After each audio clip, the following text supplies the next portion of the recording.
All right, everyone. Welcome to this week's San Jose State football press conference. Spartans coming off of a 45-14 win inside Sefcu Stadium last week over Southern Utah. Now they'll head on the road for the first time this year. A 2:00 kickoff this Saturday against USC. The pregame show and our coverage on our flagship station, 1220 a.m. KDOW, will begin at 1:30 Pacific time. The game will be also televised on the Pac-12 network. Before we bring up head coach Brent Brennan, a couple of notes this week. Will Hart was named the Mountain West Conference Special Teams Performer of the Week, and Nick Starkel, the Offensive Performer of the Week in the Mountain West Conference for their efforts against Southern Utah. With that, we'll hand it over to San Jose State head coach Brent Brennan.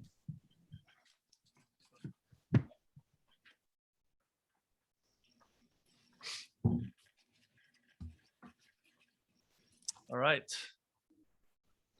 Good afternoon. It's good to see everybody. Not really, but because you're not here. Anyways, Saturday night was a really good start for us. I thought to me, the thing I was most excited about was just the energy and the atmosphere inside Sefcu Stadium. Our fans turned out. We had a great group of students there, huge contingent of student athletes. And, nothing brings a campus together like a college football game in the fall. And so it was great to see, and the atmosphere and the energy provided from the fans and the people there, really helped our football team. It was fun to see our guys play, having not played for 9 months and getting a chance to see them line up again and see some of those old faces take the field and make some plays. And then, towards the end of that, we had a chance to see a lot of new faces, a lot of young players and new players get out on the field, which I thought was a lot of fun for us, and also a really important part of the development of our team and our program. So it's a good start. Obviously we've moved on now. We're getting ready for USC, who is, the most historic, well-known football program in the West half United States. And it's an incredible challenge for us. And so we're hard at it and getting ready to work and looking forward to the chance to play. All right, we're going to open up the questions now. I'm going to start with Steve Kroner. Go ahead, Steve. Brent, how you doing? Good. How are you? Good. Two questions. One specifically about Keaton Slovis. How good is he? So you're going to ask one and then you're going to ask the next one after I answer? Yeah. Okay. Unless you want me to ask them both at the same time. Go ahead. No, I think Keaton Slovis is a top 10 pick in the NFL draft. He's fantastic. He can make every throw. He's incredibly accurate.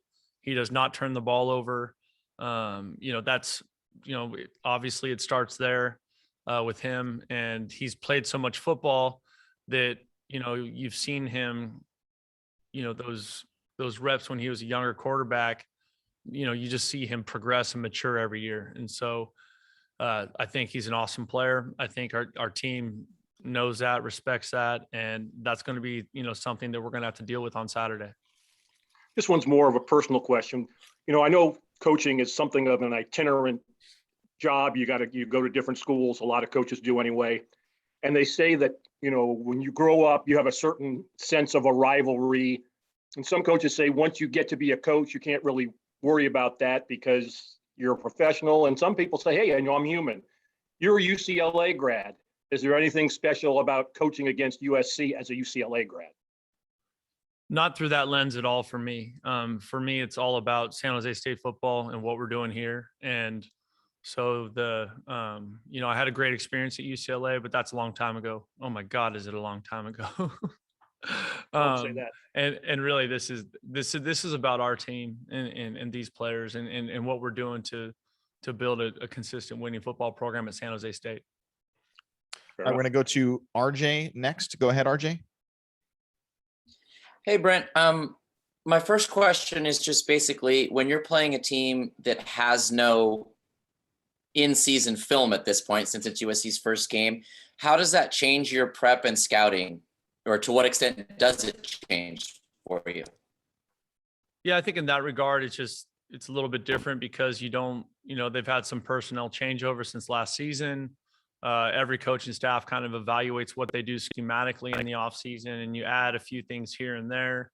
and, trying to make your, whatever your system or your package more effective. And so there'll be some of that stuff that we have to, kind of figure out and navigate with our team on Saturday and our coaching staff. I think our staff's done a good job over time of making adjustments and, in game. I think that the unique thing about playing USC is just that, they're going to be extremely well coached. And then you combine that with the very high talent level. And so, that I think those, not having any previous film or film from this season definitely makes that a little more challenging. And then I guess you kind of answered it there, but specifically talking about USC's defense on the back end, can you just talk about their personnel there and kind of what they kind of like to do and what they do well? Well, they have a mix of experience and youth there. I think the one thing that you about playing against their secondary is that they have length and incredible range. They play with some physicality up back there, which is you don't always see from a secondary, but you definitely do from this one. So a lot of these young people are people that we recruited over time, or we saw them play high school football. They were all brilliant players in high school. They were all the best player in the area or the best player in the state or whatever. So, all these guys, when I look at them, I think it's an incredible challenge for our receiving core and our tight end for Nick Starkel, because they are so talented there and they do have length and range and they can run. All right, next up, and just as a reminder to our media members, go ahead and name the outlet that you're calling these questions out for as well. Vic Aquino, go ahead. Hey, Brent.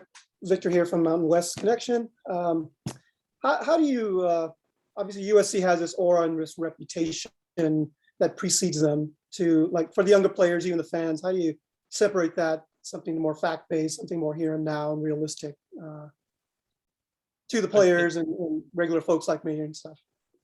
I kind of missed the front end of the question, Victor. Could you say it again? Yeah. So USC has, a reputation and an aura that precedes them. Everyone's like in awe of who the program is, such a rich history.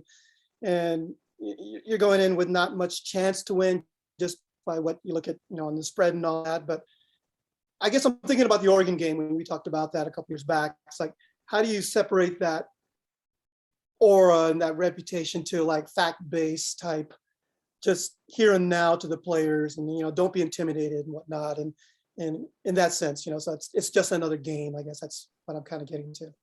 Yeah, Vic, I think our players will be excited to play, and I think for so many of them, we got about 50% of our team is from Southern California, so they'll be excited to play in the Coliseum. They'll be excited to play against USC.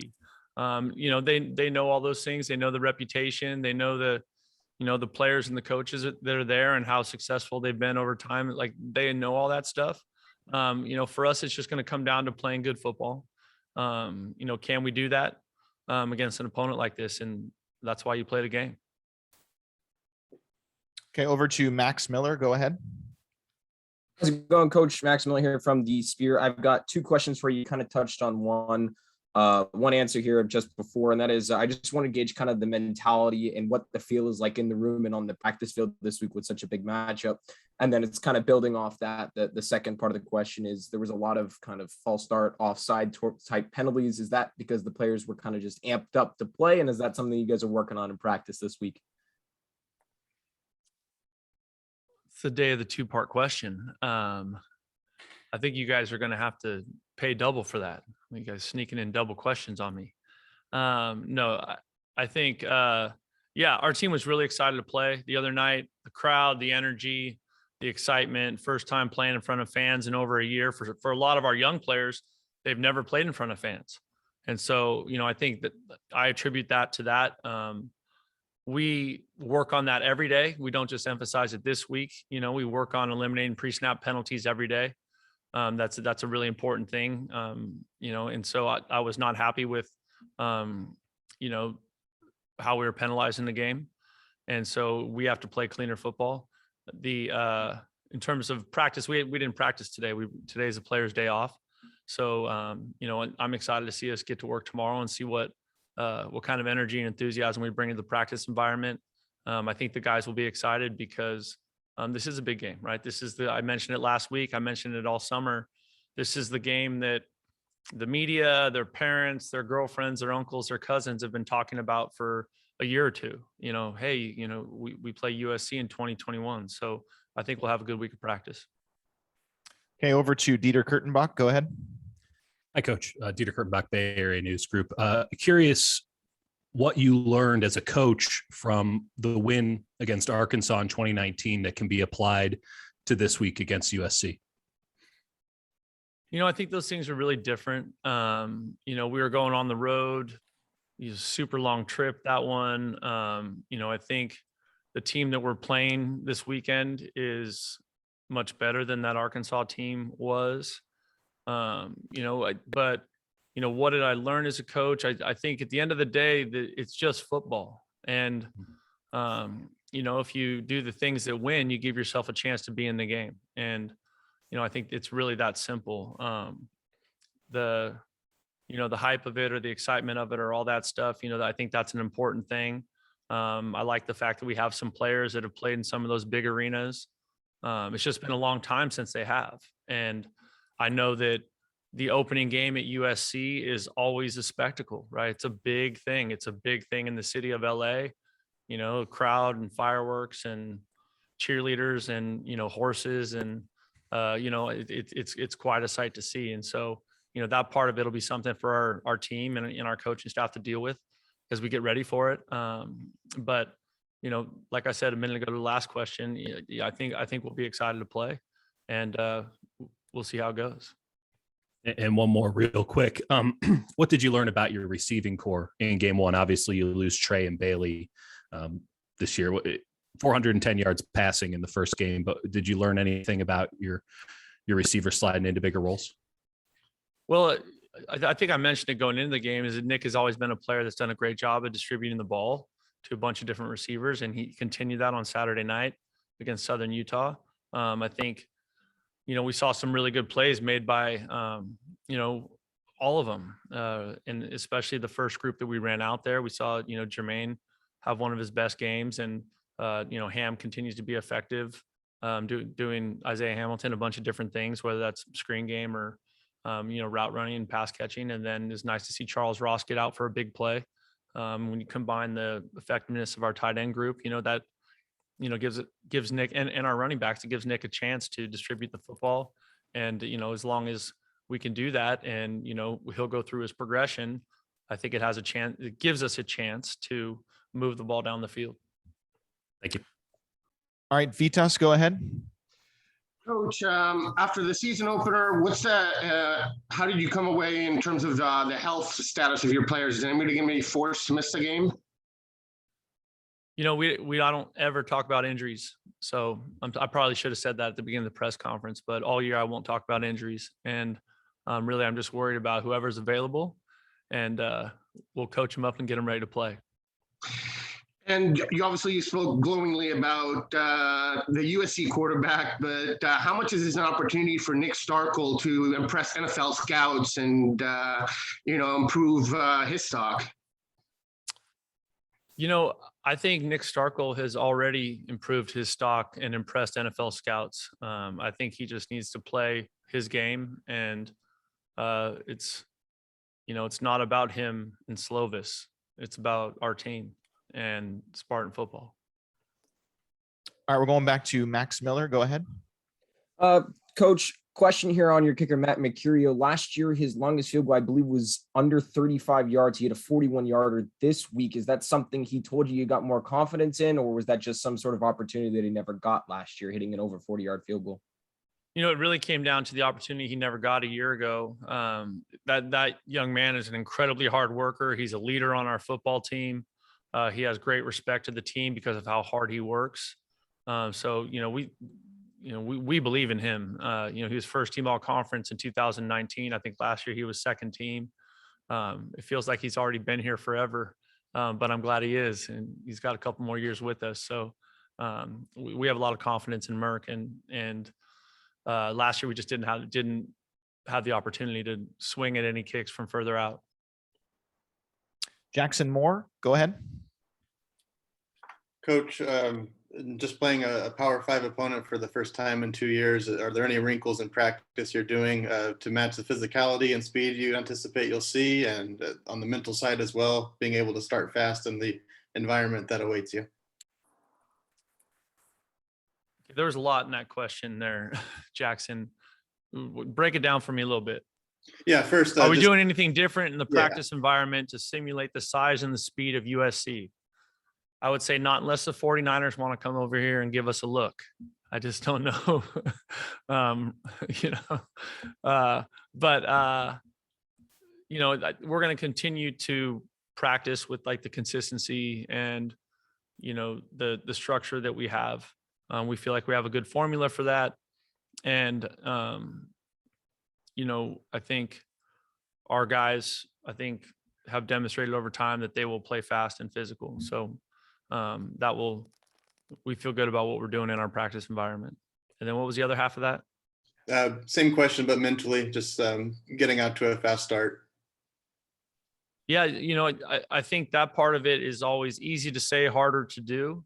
And so, we'll talk a lot about the environment and what it's going to feel like and what it's going to look like and stuff. But you and I both know you can't duplicate that in a practice environment, the crowd noise, the fight song, the band, all that stuff. So, just being honest with our guys about what it's going to be, helping them understand like, yeah, there's going to be a lot of fanfare at this game and there's going to be a lot of people and it's going to be really a fun atmosphere to play college football. Right? Like a September game in the LA Coliseum, like, what more do you want if you're a college football player? All right, just a couple more questions here. We're going back to Victor. Go ahead. Brent, might probably a takeoff on Jackson's a little bit there, but in terms of like what I see with USC, the Trojans, they look like they have a pretty big spread offense and obviously rely on top tier NFL like talent, I guess, whatnot. But what's your gut feel on how you feel your players in terms of just physical matchup and talent is in that sense with the players on the field? You think you got all the guns you need and all that, and your chances are, not what's being said in the media, that the chances are good? That's a big question, Victor. I don't know. All I know about this team at SC is that they are very well coached. Yeah. They have very high talent level, right? They were very good a year ago, right? They lost one game, I think. Yep. I think that's accurate in the Pac-12 championship game. So this is a consistent winner from the Pac-12 that plays for the conference championship every other year. So like we got to play. It doesn't, it doesn't matter. And I think it's a great opportunity. If you're a young man, like you want to play against the best, then here's your chance. And so, I'm glad we got a couple of days to get to practice and get ready to play. And I'm excited to see how it looks when we line up on Saturday. All right, over to Steve Kroner. Go ahead. Yeah, Brent, kind of You got picking a your 9-part question for me? no 12. It will be here till maybe 2 o'clock in the morning before I finish the question. The question is, San Jose State football history. Let's say at 5:30 on Saturday afternoon, you guys have beaten USC. Where would that win rank in San Jose State football history? I think anytime, a team from our conference plays well and beats a team from the Pac-12 or the Power 5, it's a big thing. It's a big deal. So I don't know that, we still got to play the game, and I know what we're walking into, and I'm trying to get my team to understand what it is so that they can play with confidence and play at a high level against a very good opponent. I don't really, myself and our team, we don't really focus on the future. We just focus on right now. That's kind of how we're built. And really what I want our team to do is focus on going to class today and today's practice or tomorrow's practice and tomorrow's meetings and getting treatment and getting a lift and just, much more focus on our process than the outcome. Because we feel like if we take care of our process, then, over time we will have the outcomes that we want to have. Okay. Good seeing everybody. All right, thanks everyone for attending. Once again, Saturday at 2:00 against USC, the television coverage Pac-12 Network pregame show on our flagship station, 1220 AM KDOW, beginning at 1:30. Thanks everybody for